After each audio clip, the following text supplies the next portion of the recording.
there is what we call the dopamine circuit in the brain, which is a reward circuit in the brain. It's the same circuit that causes addiction. When we abuse certain substances, we get what we call a dopaminergic hit. It's like the surge in dopamine that makes us want to do it again and again and again. Interview of a high school kid, and she was asked what she thinks about children having very less attention span these days. They're always on Instagram or TikTok. And her comeback was that your generation created this for us. And so how do you expect us, and why do you question us? And I think this is upon us to reinvent this whole attention span itself.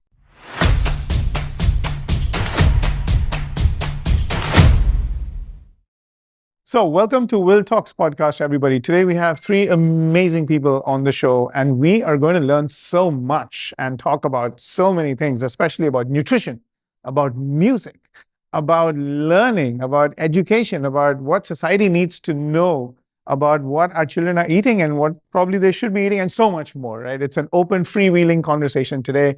I have amazing people with you, and I'm going to let them do the introductions because there's no way I can do justice to all the amazing work that they have done. First, we have Dr. Robert Fullilove, all the way from Columbia University from the USA. Tell us anything you'd like our audience to know about what you've done, where you're from, and anything that moves you. Well, hello, everyone. So glad to be here. I'm Dr. Robert Fullilove. I'm a professor of Socio-Medical Sciences and the Associate Dean for Community and Minority Affairs at Columbia University's Mailman School of Public Health. I've been on the faculty of that institution since 1990, so I'm in my 36th year. And I'm someone who's really been fascinated by education, having a career in the classroom that goes all the way back to 1964. I'm very proud of the fact that I have very much enjoyed what it's like to be someone who's seen education evolve over the course of the last half of the 20th century and the first half of the 21st century. And I'm here in India really fascinated by all the things that I'm learning here about how you put together an amazing institution that, as an educator, gives me inspiration that we have a bright future ahead of us because of all the things you've been able to do with artificial intelligence. So very happy to be here. I think it's important for me to add as well, because my colleagues always insist that I bring this up, that I'm currently 81 years old.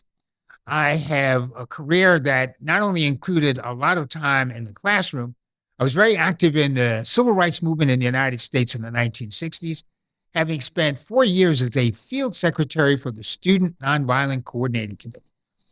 For those of you who don't know the U.S. or know our history, SNCC was one of the most important student-led efforts that during the 1960s, when Black people were fighting for their share of the American dream, students were involved as well. So thinking that our education literally gave rise to our desire to have the power necessary to use our education to transform our communities, it's that inspiration that I think I've tried to express in just about everything I've done in the classroom. And it's certainly one of the reasons why I'm so inspired by what I see. Thank you. Such an honor that you're here with us today. Oh, the pleasure is mine. Thank you. And moving forward to Dr. Jide Williams. Dr. Jide Williams has some amazing interest in neuroscience and music, so I hear. Please lay it all out for our audience.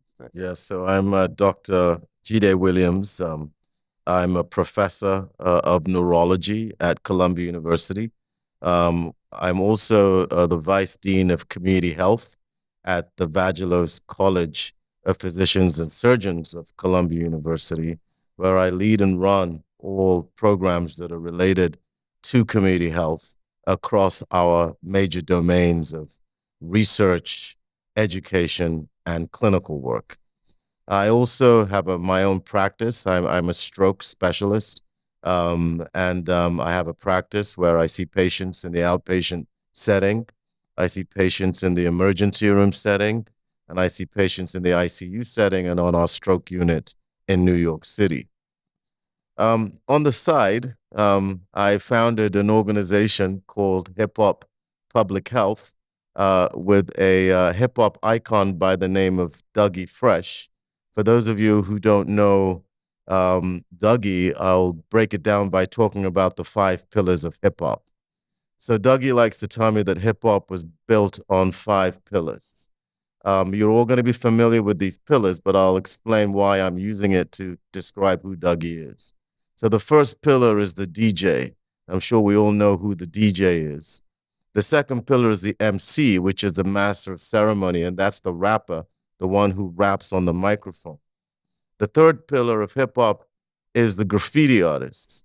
And the graffiti was a way that a lot of people growing up in the 70s and 80s in New York City, during the time where the Bronx was burning and the streets were on fire, people needed a way to express themselves. And often art becomes a portal through which people can really express their emotions.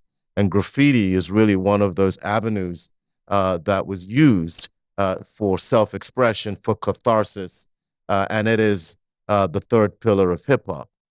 The fourth pillar is the break dancer, or we call it the b-boy, and these are the folks that you might see break dancing on the corner of the street, doing the windmill, the caterpillar, and all the different styles that have often been used, or rather borrowed by more conventional artists, including Michael Jackson's Moonwalk, came from a hip hop breakdance move.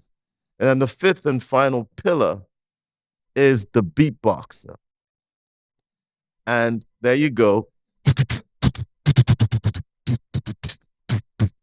So I'm not a very good beatboxer, but Dougie Fresh, who I co-founded Hip Hop Public Health with, he founded the beatbox. He started the beatbox, which has now become a universally accepted way of expression in the music field. So that's who I started Hip Hop Public Health with. And the reason why we started the organization is really because we felt that public health wasn't really doing a good enough job communicating with the streets. We felt that pedagogy wasn't doing a good enough job communicating with the streets. And being a neurologist, I recognized that one of the things that we were failing to do was we were failing to use naturally occurring attributes of the human being in our educational processes. And what do I mean by that? Well, what I mean by that is music is a naturally occurring human attribute. We all sing. We all can make music. Even the birds and in nature sing. We wake up in the morning, we hear the rooster crowing. We hear birds singing. We're walking across a stream or a pond and we hear frogs croaking. We hear chirping sounds.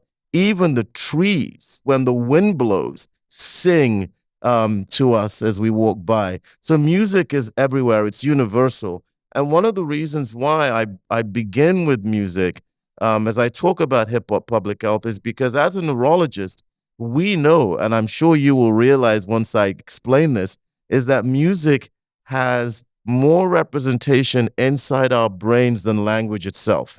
In fact, music occupies twice as much real estate in the human brain as language itself. Think about that for a minute.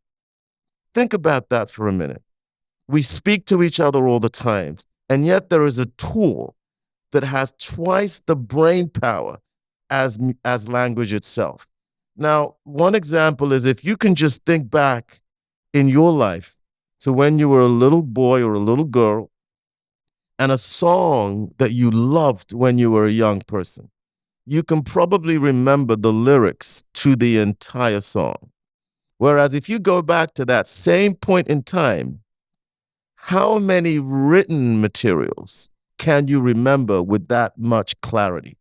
The reason is because music has this incredibly sticky ability in our brains that makes it last almost forever. And that's not all music does. In addition to the ability to facilitate and catalyze such incredible retention, music also has a profound effect on our emotions. Music has an incredible ability to engage us, to control, to demand our attention. Sometimes you might be walking down the street and you hear a song and you stop for a few minutes or seconds to appreciate that song because that song takes you back. That's the ability of music to command your attention. And we all know that attention is one of the most precious commodities in human society today. Everybody's fighting for the attention of the child. Everybody's fighting for the attention of the adult. And yet music does it so organically. It does it so naturally. You don't even have to compete. Just turn on the song and you will grab someone's attention if they like that song, if they love that music. So this is the power that we are under leveraging in our educational initiatives, in our health initiatives. And this is what Hip Hop Public Health, this is what we're here in India to do. Sitting here in Mumbai at the Willibron School, we are here to partner with this school to use local Indian music, local music from the community right outside where we're sitting, to leverage the type of music that resonates with the kids in this school and build curriculums around that music. Build curriculums that focus on important life-sustaining issues like undernutrition, like overnutrition or obesity, like malnutrition, like nutrient deficiencies, macronutrient deficiencies, micronutrient deficiencies, like the food environment, our choices when we go to the market to purchase a food. We know even right here in Mumbai, even with little money, with very little money, you can still make that healthier choice. But how do we teach people that in a way that emotionally resonates, in a way that sticks, in a way that gets translated from learning to behavior? Music can do all that. We showed in our research in New York City that music can do all that. And we didn't just show this anecdotally. We showed this through our NIH-funded randomized controlled trials at Columbia University that music can do that. So that is what we're here to do. We're here to leverage music for health, for the upliftment of children, so that those children in turn can uplift their families. I'm just going to end with a brief neurological discussion about how we process information. So information comes to us in two ways. It comes to us through vision and through auditory, through sight and through sound. But both sight and sound are finite, and their limitations are confined by our working memory. If you look at sensory memory, our sight can only last in terms of processing information about half a second. Sound, we can expand that to about 4 seconds. But the problem is we need attention we need the power of attention to be able to consolidate what we see and what we hear, to engram that information so that it sticks even longer in our brains, beyond that half a second, beyond that 4 second for sight and sound, respectively. So how do we do that? The working memory only has the ability to keep 7 to 9 items we can only hold at a time. But beyond that, it starts to decay. It starts to fall away. So you can teach a child something, but by the time the next day comes around, that information has gone away. How do we get the child to retain that information? Neuroscientifically, neurologically, there are 2 ways we can do it. 2 ways. One, we call cognitive rehearsal. Repetition, rehearsal. You can get that child to retain that information and engram it into our long-term memories. And 2, we can use emotion. Emotional memory lasts forever. Just imagine the people who offended you when you were young. You probably can still remember their faces, their voices, because emotional memory lasts forever. Now, what we need to do is figure out a way to bring that emotional connectivity into our learning. And that way, what we teach these children will last forever. Oh, fantastic. Thank you. That's so powerful. But we come back to you on that to ask you a few more questions around that. Dr. Janvi Malaya, how are you today? And tell us where you're from, what you do, anything that our audience would love to know. Thank you for having us here. It's everything we've seen so far at the Willibron School has been mind-blowing. It's been very inspiring, and we're just happy to be here. My name is Janvi Malaya. I'm a physician trained in India. For the last 14 years, I've lived in the US, and I'm currently a research scientist at Columbia University and also the director of programs at the Columbia Center for Community Health. My focus of work has largely been community health workers, and community health education, which I did my doctoral studies in at Teachers College with Dr. Bob Fullilove.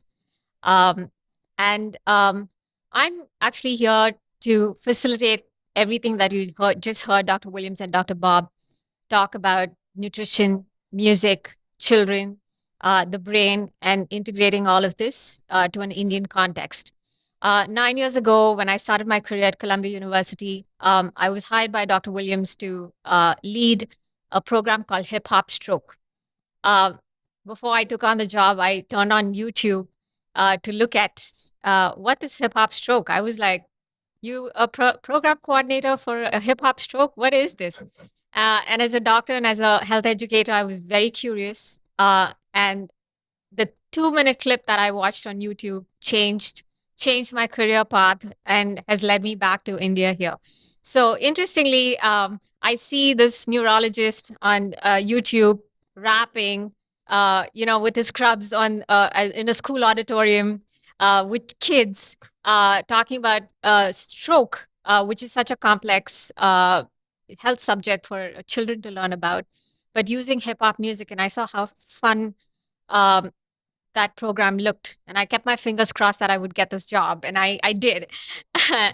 And that's where my journey started with educating children. And until then, I was largely with adult education in the community.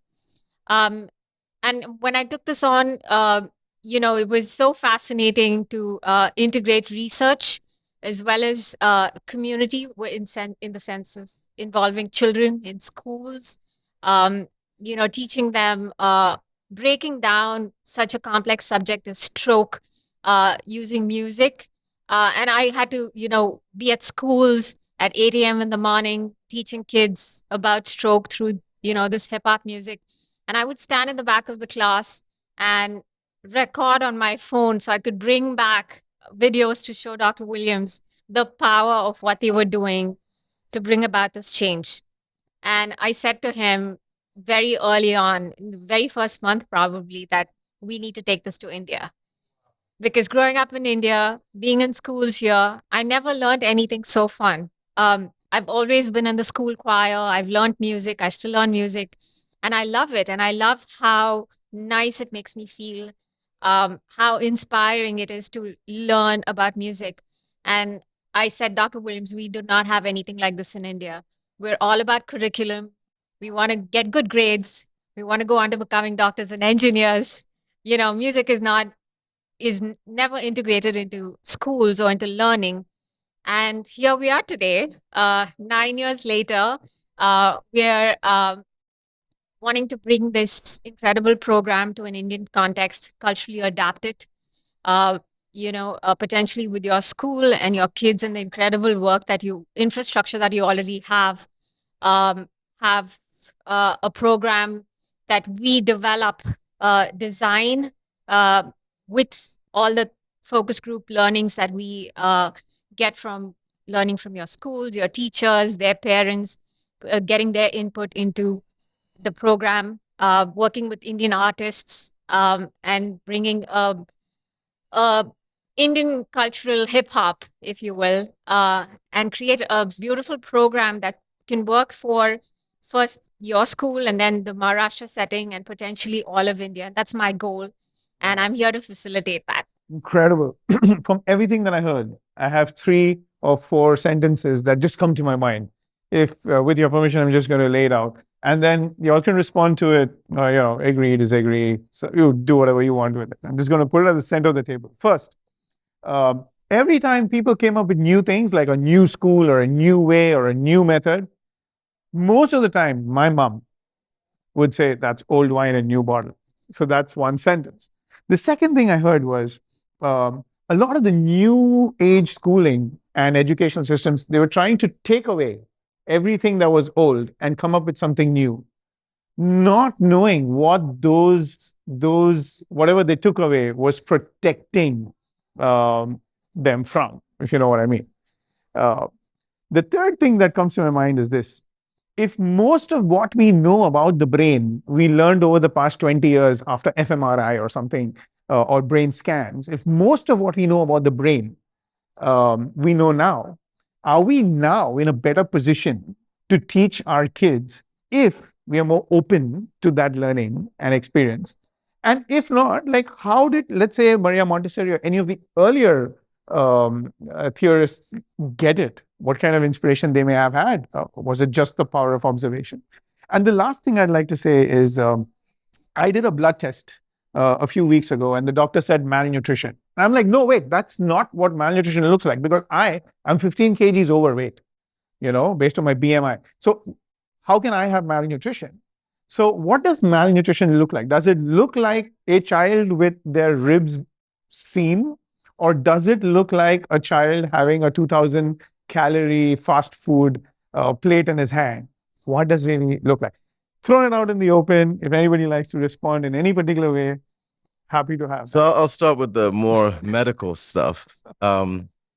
So, there are different types of malnutrition. There are different syndromes within malnutrition. The one that people often see on the media is the kwashiorkor, the marasmus. Those are the ones where you have emaciated children. In the case of marasmus, they're emaciated, but they have what they call the old man's face. You have a child that looks like an old man and is wasted. So those are specific syndromes of malnutrition. But your nutritional status, a malady to your nutritional status doesn't necessarily mean you look emaciated.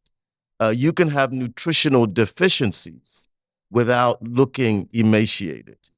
And one of the things that we know is happening here in India is that there's a rising incidence in macronutrient deficiencies and macronutrient deficiency.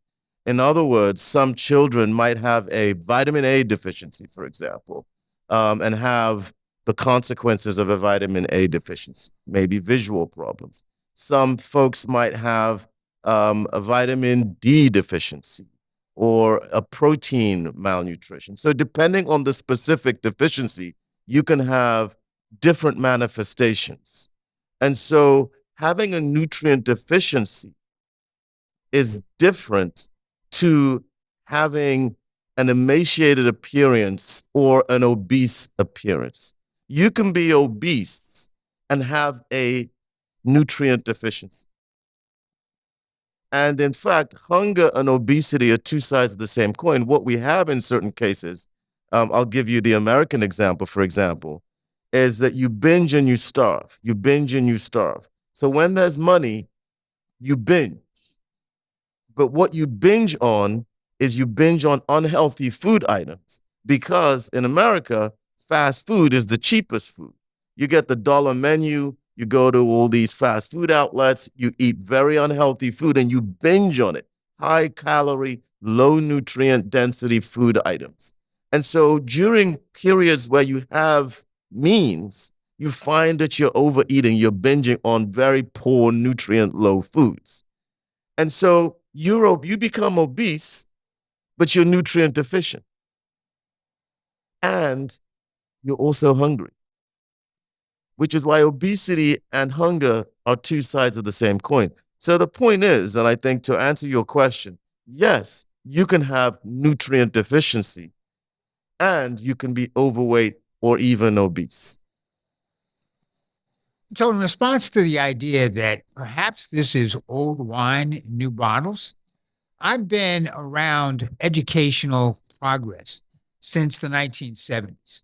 And I'm very clear that during the time I was working for the federal government of the United States, literally funding programs that were promoting educational innovation, I was present in the 1970s when we went from standard learning to having computers.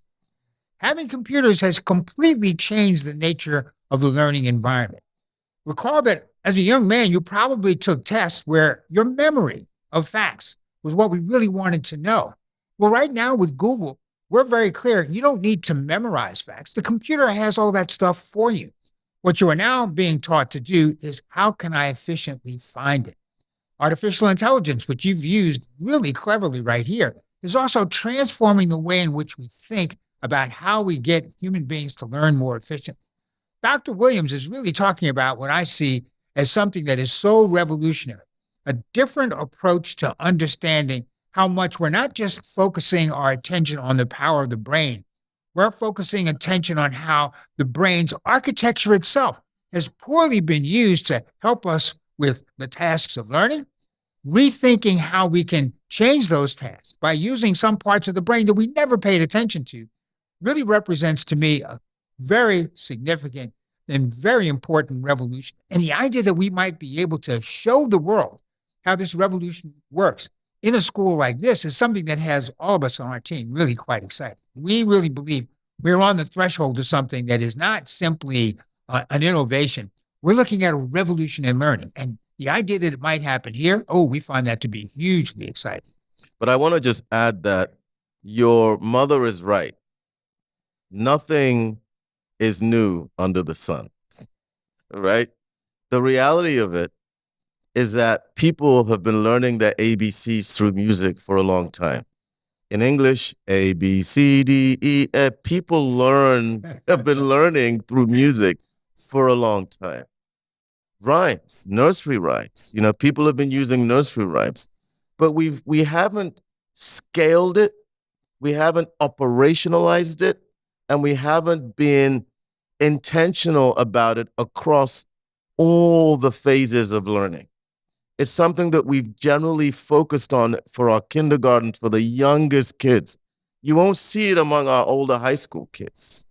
You'll see it in kindergarten classes. But the point we're making is that if it works in kindergarten, it will work in adolescence, right? And how do we take the power of music, leveraging this architectural force that music is in the brain for our ability to learn more? So your mom is right. It is not new because we've been using music to learn and rhymes to learn since the beginning of time. That's how we've passed information on. And I come from Nigeria, the Yoruba culture, and we have before the written word in our culture, the written word was brought to us by the colonists, by the Europeans when they landed on our shores. The Portuguese first landed in Nigeria, and then the British landed in Nigeria. So the written word was brought to our country. Before the written word, how did we communicate, beliefs and traditions across generations, across time, from our ancestors to that point? We did it through music. There is what we call oriki, and oriki is like a musical rendition of a person's legacy, history, and accomplishments. So we sing our ancestors. We sing our forefather is this, our father is this person, our grandfather is this person, our great-grandfather is this person, our great-great-great-grandfather is this person, our great-great-great-grandfather did this, our great-grandfather did that. We put it all into song and we sing it from generation to generation so that many, many generations down the line, we're still singing our oriki. It gets richer over time, gets more colorful over time. But this is how we've preserved our legacies before the written word. We use music, and we never lost the accuracy of our histories because we put them in music. Incredible. So one thing that you spoke about in terms of attention, right? I keep wondering, everyone now says that attention spans are reducing. So the big question that I'm, putting to the table here is that do we as teachers and educators start designing for low attention spans, or do we bore them enough to make them develop their attention spans? How would it's something I'm thinking.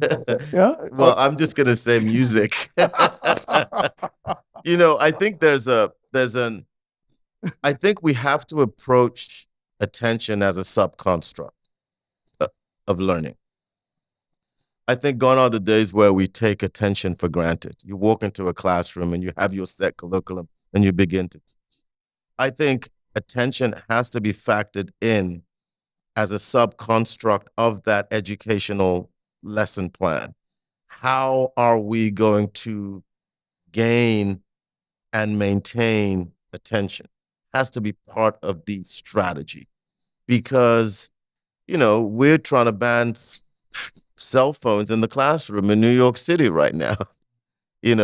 Sometimes I'm making rounds with my residents on the floors of New York Presbyterian Hospital, and they're on their phones, right? And they're not paying attention.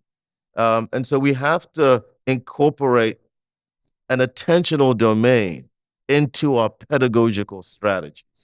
I think it's important because it is a precious commodity, and there's more competition for human attention today than there ever has been in the history of the world. And that's why we need to be disruptive. What do I mean by disruptive? We need something that can just cut through without any palaver. And music does that. And that's why I'm sure there are other things that do it, but we have found in our research and our approach that music does that. Well, I think that communications theory is often very helpful here.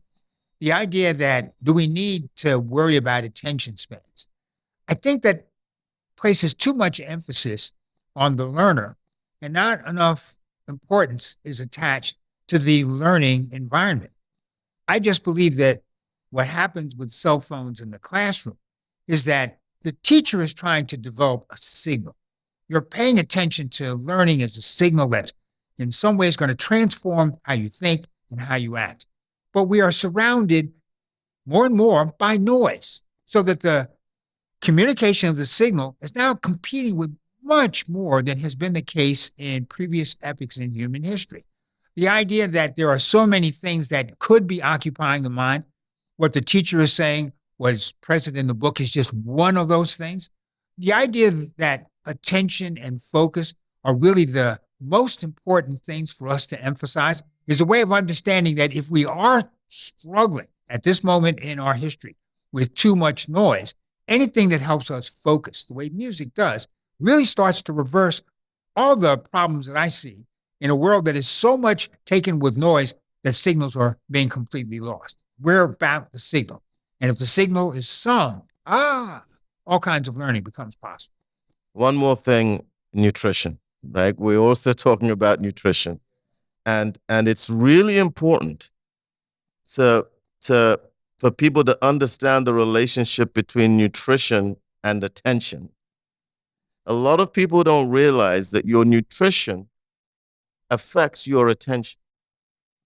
If you're hungry in class, you're going to struggle to pay attention. If your stomach is hungry and gurgling, you're going to struggle to pay attention. The other thing people don't realize is that sugar, when people overconsume sugar, it can affect your attention. Sugar is one of the most addictive substances on planet Earth. I'll just give you an example. So one of my colleagues does experiments with rats. And he does experiments. He did an experiment where he had cocaine, that toxic substance of abuse, and sugar. And he wanted to see which is more powerful, sugar or cocaine. So he got these rats and he made these rats cocaine addicts and sugar addicts. And then in a cage, there are two levers. One lever you push and the rat gets another hit of cocaine, or the rat gets a hit of sugar. So he puts these rats in the cage and was wondering which one they're going to hit first. Are they going to hit the cocaine, because they're cocaine addicts, or are they going to hit the sugar, because they're sugar addicts? Guess which one they hit? The sugar. They hit that sugar lever so many times that it was just frightening to watch. So my point is, that is how addictive sugar is. What we also know is that sugar affects your sleep quality, and it also makes you hyperactive. If I told you to eat a giant piece of chocolate cake right now, you will be pumped up for the next hour. You would be fired up. You would be anxious, almost hypomanic. The reason why a lot of kids struggle to sleep at night is because they're eating sugary foods at night. So they're so sugared up that they can't come down. And what it does is that it makes you hyperactive. In fact, I have this internal hypothesis that one of the causes of attention deficit hyperactivity disorder is too much sugar in our systems. Yes, there is the true disorder, but there is also what I call the iatrogenic form, which is influenced by a lot of exogenous things that we ingest. And sugar is one of the biggest culprits. So I think that nutritional status is also very important for attention. Our physical health is also very important. And we also know that physical activity and exercise also is very important for our attention. So it's not only do we have to think about a child's learning in terms of the child's attention, we also have to think about a child's learning in terms of the child's health status. So it really looks like it's very important, right? In terms of how schools are designed, how timetables are designed, how school menus are designed, for example, and what they're eating before and after. It looks like it's making a lot of difference.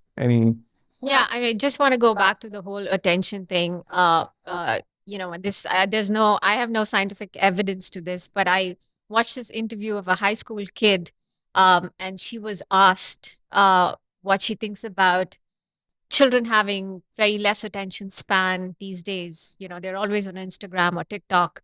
And her comeback was that your generation created this for us. And so how do you expect us, and why do you question us? And I think this is upon us to reinvent this whole attention span itself. I don't think our future generations, we create this monster of this world wide web and the internet, and now we have AI. And I don't think it's fair to expect young kids to have the attention span that we had when we read a book. I think it's not fair at all. And I think we perhaps have to reinvent and think of the new attention span. What does the new attention span look like for young kids, and how we can educate them in that new frame of duration? Perhaps music. How many of us watch a 2-minute video on YouTube? I prefer watching a reel that's 2 seconds on Instagram. And how do you expect our kids to, watch a whole module that is 1 hour long, or sit through a class that is 2 hours long? We did this to them. And so I think we have a responsibility there to rethink that. Dopamine, one word, dopamine, right?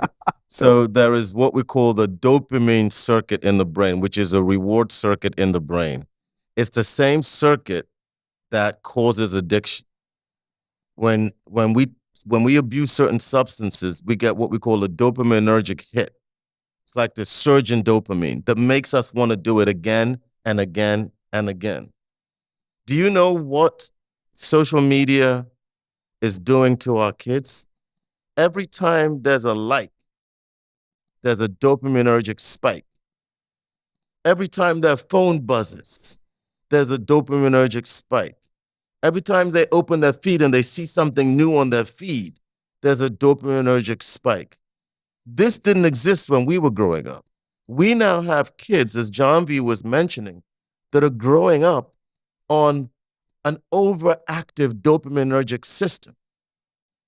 And that is affecting their attention. And I believe that there's physiological rewiring taking place in the brain of our children because of all of these exogenous influences on their dopaminergic circuits. Their brains are literally being rewired in a way that's different to how our brains were when we were learning. And so to Janvi's point, we need to make sure that we don't blame the children. You are inattentive. You are not paying attention. We need to rethink how we are designing our curriculums to meet those children's needs. Interesting. So it almost feels like now the teacher is going to be or needs to be more of the curator of learning experiences, of learning environments, of learning journeys. And the teacher needs to also start making room and space for emotion inside the classroom. It's not something that you leave outside, the classroom and enter into a very transactional setting. So you want to be talking to the whole human, right? You want to be talking to the whole child. And you as a teacher, you got to bring yourself in with all your, whatever you want to call it, baggages, experiences, all your wonderful experiences, all your fears and all your successes and all your happinesses. I think when a teacher shows up that way in a class, that commands attention. Agreed. So I think it's important that you do the job of specifying that we're not just talking about a technology that's making use of new information, new bodies of research. One never wants to forget that the MC is the one who is really doing a lot to control the nature of the dance, to control the nature of the tune.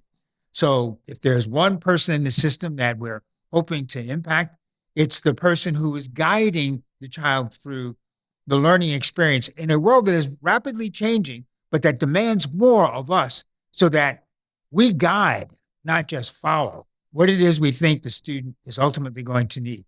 Introducing new technology, new ways of thinking is also a way of empowering teachers. So we're very much about that. We're not taking the teacher out of the system. We're altering in very subtle but very important ways the job that the teacher now has to do. There are more challenges to face. The teacher has to be up to meeting those challenges because in the end, the real goal, the real objective is the student and the student's learning. And I think we're here to do that. Incredible. Being conscious of time, any closing comments or any closing reactions? Anyone? It doesn't need to be in any particular order. But We're just happy to be here. We're happy to be in Mumbai. We're happy to be here in India. We're happy to be at the Willibrand School. It's a real honor. It's a real privilege. We are grateful. We are learning so much every day. We are here to learn as well. And we've already learned so much from your school, particularly the way you've leveraged AI so creatively and so carefully for the benefit of your children. And so, the only thing I want to say is thank you. Thank you for having us. And we want to come back. oh, With hip hop music, of course.